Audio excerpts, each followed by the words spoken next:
Hello everyone. Welcome to another Thomas Expert Series. Thank you for joining us today. We're going to get started in just a minute. In the meantime, I want to double check with everyone, make sure your microphone is off. This expert series will be recorded and placed on demand within 24 hours, so please let your colleagues know how much you enjoyed the presentation today and direct them to the On Demand tab or have them sign up for future talks. Just to get everyone a little warmed up, let's see where everyone is tuning in from today. I'm in New Jersey. Mary Kay, where are you at? I'm in Minnesota. So, let's see what's in the chat. We've got Florida, North Carolina, Alabama. Anyone else? Anywhere? Maine. Cool. Georgia, John's Charleston, out in Jersey. Massachusetts here. Massachusetts? Cool. Got Mexico City. We're in the rain belt all of a sudden. All we know is rain. Yeah, we've been getting rain for the past 3 days here in New Jersey. It's been fun. Brutal. It's fine as long as it's Monday through Friday. But yes. We need clear skies on the weekend. All right, so we've got Massachusetts, Fort Myers, Tennessee, Utah. Cool.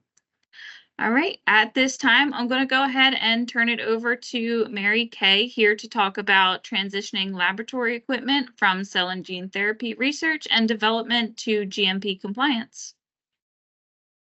Thank you, Heather. Hello, everyone. Thank you for joining today. I really appreciate the invitation from Thomas Scientific to present in this forum. I am an application scientist with Thermo Fisher, and in that role, I work with cell and gene therapy institutes and academic researchers around the world. I work with our R&D teams for laboratory equipment to make sure that our products do what we say they do. I do a lot of technical writing, often in answering customer questions. And it's my job really to understand how lab equipment, especially CO2 incubators, my favorites, performs and how to ensure that our customers get the best performance and the best cell growth from their products. I spent about 20 years in the lab, and I often think I wish I had known that when I was in the lab. So I hope that the information today saves you some time or headaches down the road. So in thinking about transitioning from an academic setting to GMP production, the goals, those two settings are very different. In academic research, the goal is knowledge. You're trying to understand a system to learn more about it, maybe for biological function or in human health or disease. And along the way, you might discover something interesting that you can develop into a patentable invention or into intellectual property.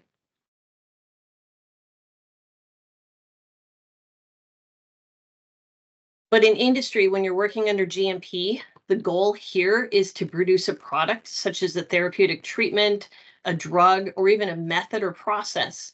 And this goal requires a lot more safeguards because your goal is something to improve human health, to be used in a human patient.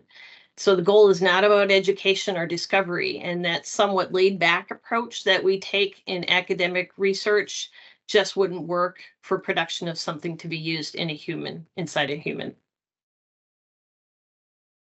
So that brings me to the definition of GMP, or good manufacturing practices. The goal of GMP is to ensure that a product or a treatment is safe and pure, is effective, and is of high quality. So that's the whole purpose of GMP: safety, efficacy, and quality. But good manufacturing practices are not detailed step-by-step requirements. Instead, good manufacturing practices lay out minimum requirements that must be met by a manufacturer of a therapeutic. So it's important to understand that GMP standards, they're not really standards, they're really only guidelines. And there are many ways to comply, and that's because each company or process or product is different. So the way to meet GMP is through an effective quality management system. And I'm going to talk a little bit more about that. So GMP guidelines, as I said, exist for safety, efficacy, and quality. But more specifically, we implement GMP to reduce human variation in a system We want to ensure that each task is performed exactly the same way every single time, with the ultimate goal of patient safety and quality treatments. And that has to be true regardless of who is doing the work. So GMP is designed so that a production is accomplished with defined practices and protocols with clearly established procedures that are repeated exactly the same way each time. So it really is there to eliminate that human tendency to skip steps or maybe get a little lackadaisical. So if there are any changes to a procedure, GMP requires that we clearly explain what was changed and why, and when that change occurred. Detailed training is important to ensure that procedures are performed the exact same way by everyone. And periodic refresher training is really critical as well, because it's not a matter of just learn it and forget it. We all need reminders from time to time to keep our skills and procedures from slipping. Another piece of GMP is to document all the steps exactly as they happen. This is a really important part of GMP. It's not like in an academic lab where you can make a note on a paper towel and paste that into your lab notebook later. Not that I've ever done that. The exact procedure must be followed every time and noted every time, including the name of the person, the date, the lot number, batch, records, results, and these are simply minimum requirements. So GMP is really about maintaining those detailed records. The goal is that anyone can look at these records and easily understand exactly what happened, when, and how. But it's also about why something was done. Everything has a reason, and those reasons must also be recorded. And these records must include indexes so that they're easily searchable by date, by product, and so on. So if you're a scientist ready to commercialize your discovery, establish a GMP system, how do you comply with GMP? And that is just the question that everyone asks. And the answer is that it's really up to each institution to create their own GMP system, to create those procedures and records that are built on these basic GMP principles. And this is because, as I've said, the GMP principles are really only guidelines. And they're not more specific because each institution, company, laboratory is different. Your institution would have different people, processes, methods, trainings. You have different laboratory and process equipment, facilities. Even your documents will be different because in the end, you're commercializing something that is unique. But the main reason to create your own GMP system is that you know your systems like no one else outside your institution possibly could. And you can build on that knowledge, that experience to work within the GMP principles to ensure that your product is safe and pure, effective, and of high quality. So for cell and gene therapy, the lab equipment is the center of the production process, and the equipment must be your partner in establishing GMP. And that means your equipment must meet the performance needs for producing a cell product that meets requirements for cellular viability and quality to be used in a human. And the equipment must perform in a manner that is reliable, repeatable, to minimize lot-to-lot variation.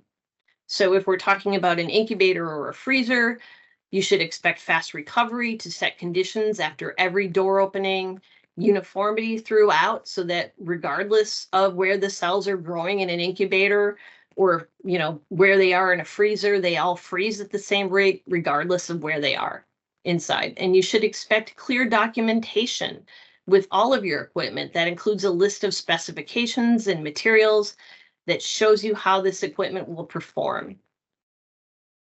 And you should clearly understand how to maintain and control your equipment. And it should be easy to use. This is kind of overlooked, I think. For training and use, everybody using that equipment has to be able to understand proper operation. And it should be easy to clean. It's amazing to me how often process equipment is difficult to clean. And you should be able to monitor at a glance what are the conditions in that equipment, and you should expect onboard data logging in this day and age. So with all those stipulations for process equipment in mind, the biggest problem that we're going to talk about which is in transitioning equipment from R&D to a GMP setting, is when the equipment used in research is simply not suitable for GMP applications. So the biggest problems that result when equipment that works okay in a basic research setting is transitioned to GMP first is choosing or trying to use equipment that is poor quality. So in an academic setting, you can get by sometimes with products that are low cost imitation of quality equipment. But a GMP production setting, choices of poor equipment can result in compromised safety of the therapeutic product or long delays in regulatory approvals, including audit failures. So the effects here ultimately mean you would have to replace the equipment with the type that was needed from the very beginning. And that adds further delays due to recertification, requalification of the new equipment in your facility and process. And I've actually seen this happen a number of times, quite a few times really, when an institution thinks they're ready to go to clinical trials and the product simply doesn't make the bar because the process equipment isn't good enough. So they have to push that poor quality equipment to the curb and start over with the equipment they should have purchased from the beginning. The second biggest mistake is underestimating the importance of the required documentation for that lab equipment.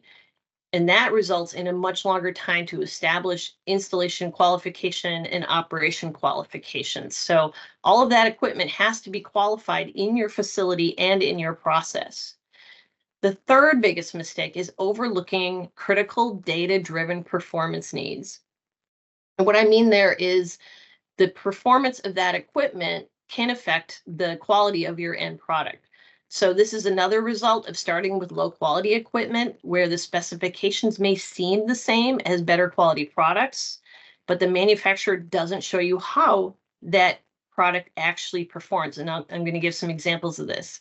So in a process to produce a cell or gene therapy product, poor equipment performance can result in high batch-to-batch variability, low reproducibility, and ultimately, this could mean failure in early-stage clinical trials where safety is paramount.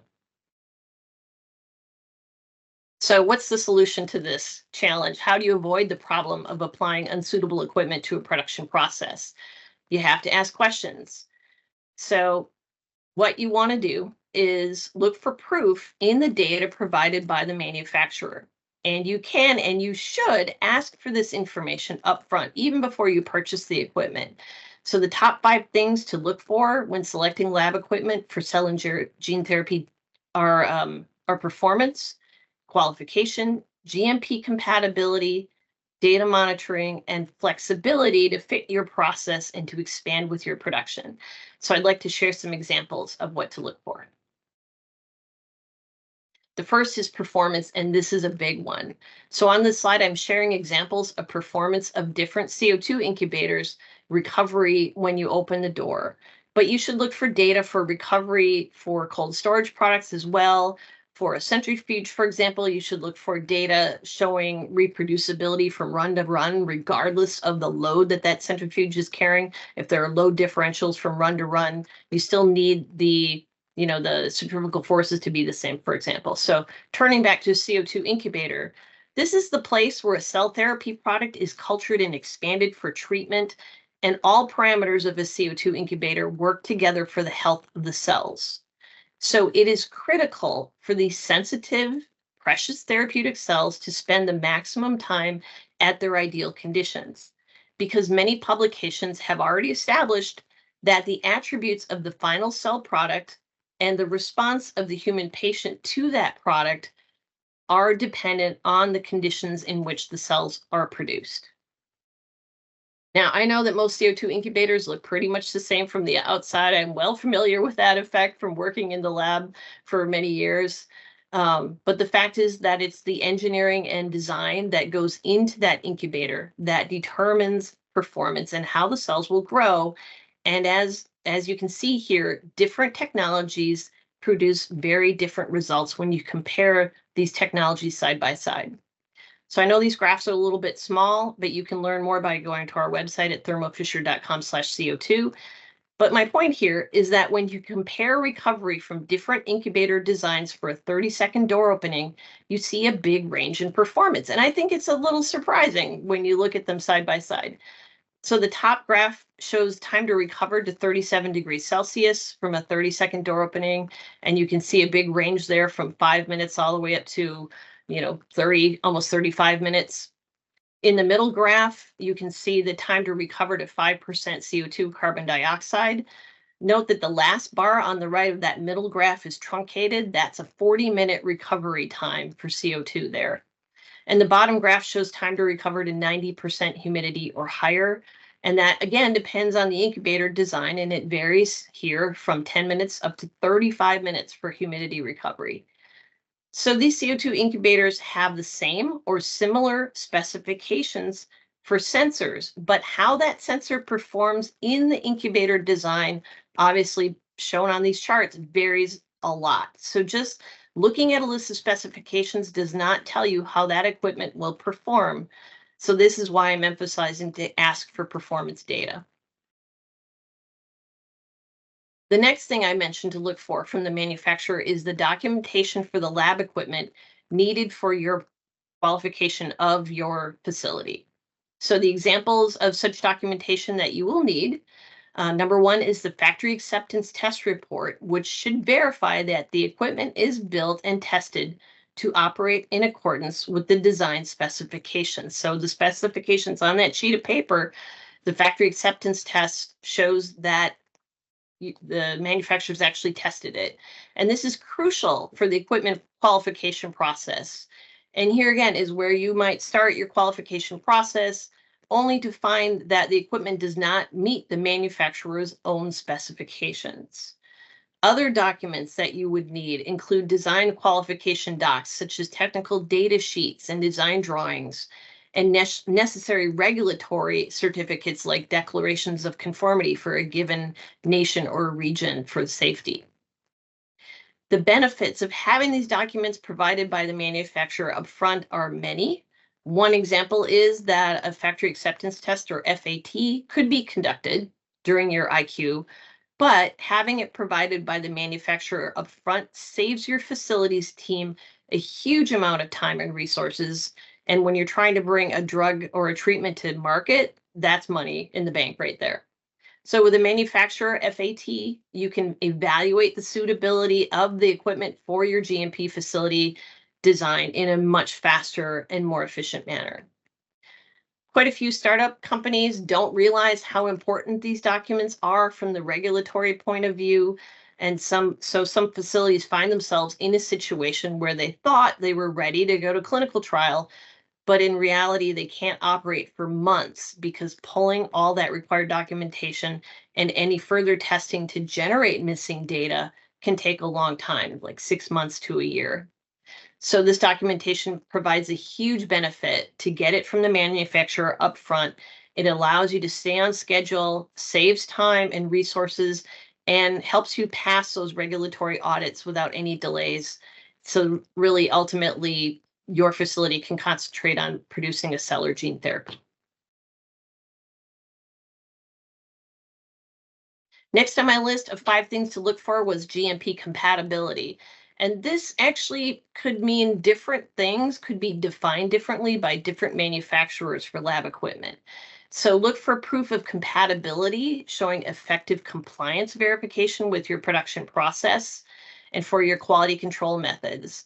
So examples of documentation here include calibration certificates, materials of construction specifications, quality management system certificate or certification for particle emission. I'll talk more about that in a minute, and compatibility with different grade clean rooms. So if you have these types of documents from the manufacturer, you can verify compliance with your requirements much faster in the early stages of your process development. So again, this saves significant time and resources during your process validation and your characterization methods validation. So I mentioned GMP compatibility can mean different things to different manufacturers. So for example, you might see different CO2 incubators are listed as GMP compatible. That is not the same as being clean room certified. So here's one example. This is from Thermo Fisher Scientific. This is our Haircell Bio CR CO2 incubator, and it is industry certified clean room compliant. Every single unit that comes out of our factory includes an active particle control system that controls particulate emissions, which would otherwise be a risk to the cell therapy. This design ensures that this incubator is compatible with ISO Class 5 clean rooms or European Union GMP, both grade A and grade B clean rooms. And what that means is that every single unit is tested and certified before leaving the factory. This design has also been tested for compatibility with Steris vaporized hydrogen peroxide for disinfection and includes manufacturer recommendations for maintenance, cleaning, disinfection, and it includes a high temperature sterilization, which is independently tested according to standards in the International Pharmacopoeias. So that's just one example of how GMP compatibility can mean one thing to one manufacturer, but another manufacturer may not include all of those certifications. Number 4 on my list was data monitoring. GMP is all about data monitoring, and I spend a lot of time working with customers to ensure that Thermo Scientific lab products will be able to talk to their data monitoring systems. So before you purchase process equipment, make sure you understand the onboard data monitoring, data logging for the equipment, and how those data are exported, how you would include secondary probes like in a freezer to make sure that the temperature is what the freezer says it is, to ensure that equipment is operating properly. Make sure you understand how that equipment would communicate with your chosen building monitoring system. Finally, number 5 on my list is flexibility. You want process and quality control equipment that can work with your unique process. So a couple examples here, incubators for environmental monitoring of microorganisms in your facility should be available in a size that meets your needs. And that kind of depends on how much monitoring you're doing, how big is your facility. And those incubators would need to have uniformity, stability, and recovery performance that depends on which microorganisms you're monitoring. So what temperatures you're using, for example. Another example of flexibility is accessories for that clean room certified CO2 incubator I talked about that are also clean room certified, or shelving that is sturdy enough to hold large culture vessels used in cell therapy production and that allow you or your customer to scale out without expanding the clean room footprint. Another example is customization. So Thermo Fisher Scientific has a dedicated team that can work with customers to create customizations to fit their ideal process. I just wanted to mention Thermo Fisher Scientific has cell therapy systems laboratory equipment. This designation includes the most needed products for advanced cell therapy production with a documentation package that contains everything needed to start off GMP work, including equipment drawings, specifications, performance documentation, factory acceptance test results, and more. Importantly, we offer compliance services with field service teams who are trained in installation qualification, operation qualification, and performance qualification. And they know our equipment literally inside and out and have all the answers to help with qualification of lab equipment for processes. So to summarize my talk, good manufacturing practices or GMP principles are designed to ensure safety and purity, efficacy, and quality for a treatment that's going to be used in a human. The goals of GMP are to eliminate human variation in production processes and ensure consistent quality over time. Also, another goal is to clearly define practices and procedures, documentation, and record management. So you are the expert in your product or your process, and with that knowledge, you can create a robust GMP system. And your lab equipment manufacturer should be your partner. Ask for data documenting performance, supporting qualification, GMP compatibility, especially with your process in mind, data logging and monitoring solutions that work with your record management system, and flexibility to meet growing needs as you expand. And all of these requirements, of course, mean your manufacturer should offer support when you need it. That's all I have for today. Thank you for your attention. And Heather, I'm ready to take a few quick minutes to answer some questions. Awesome. So while everyone is thinking and typing out their questions, I want to pass it over to Beth to show you guys the environment for just a moment.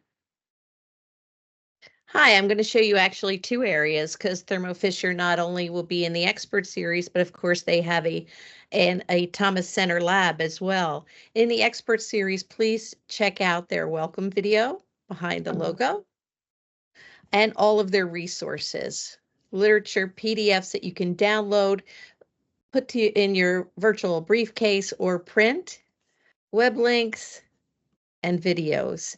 These will be up the entire month, so come back. And then to easily get to the Thomas Center Labs, you can either enter from the top menu or from the wall on the right. And when you see the labs, you'll see all of our labs. Make your way to Thermo Fisher and start reviewing their resources. Everything with a plus sign is clickable and has assets behind them. Assets are PDFs, web links, and videos, as well as their posters, hanging signs, and monitors. And I believe you'll be getting an invite soon, Thomas team, for you and your customers to join Stephanie and her team in here for Friday the 26th at 10:30. So keep an eye out. Thanks. Thank you, Beth. And it does look like we have some questions in the chat for you, Mary Kay. Okay.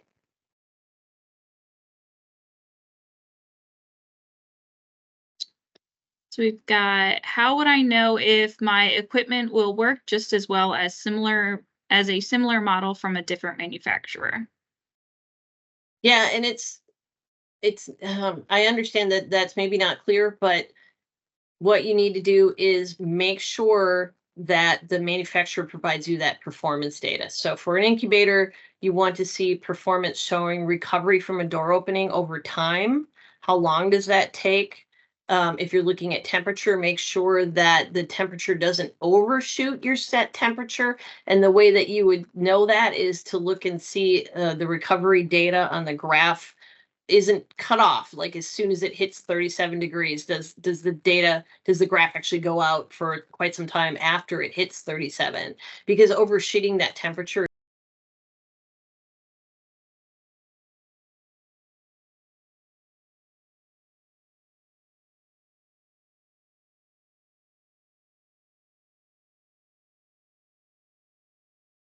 but how that sensor performs in that system design. All right. We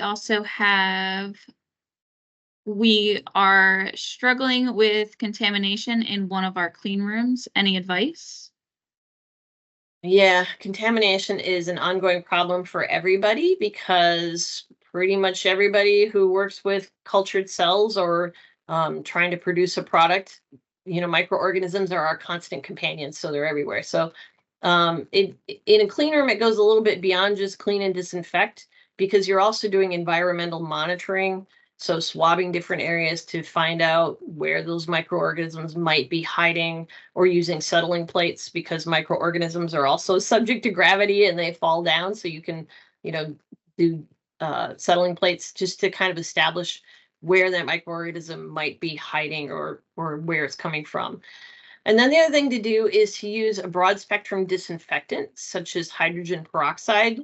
But if you're using that on surfaces, make sure you follow it with 70% ethanol, because over time, those harsh chemicals like peroxide can cause corrosion, especially stainless steel and glass. So you want to make sure you're removing any residues remaining from that chemical disinfectant using 70% ethanol. I think that environmental monitoring will often give you a lot of information, and for a lot of times it's just choosing the right cleaners and disinfectants, and also making sure that everybody's cleaning exactly the same way, exactly the same time, following that established procedure. Nobody's cutting any corners. So training is really important there, and just making sure that the process is done properly.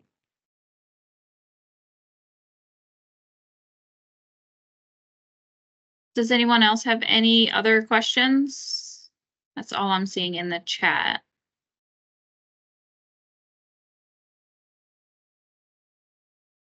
Time for one more. I'm not seeing anything else. Just Okay. a Thank you nice big guys for thank the you. compliments. I appreciate the compliments, and please make sure you reach out. Let me know how I can be of help. We will be kicking off, and I'm just working with your leadership, the best timing to do some drop-in demos, and we'll be leveraging both our 3D tours and the immersive lab to kind of show you how we can demo equipment, both for our internal training, but also for our customers when they're trying to make a buying decision on a product. So appreciate your time and attention. Perfect. Thanks, everyone. Thank you very much, Stephanie. everyone. Thanks, everybody. Excellent. Thank you. Happy weekend. Thanks, everybody. Happy Friday.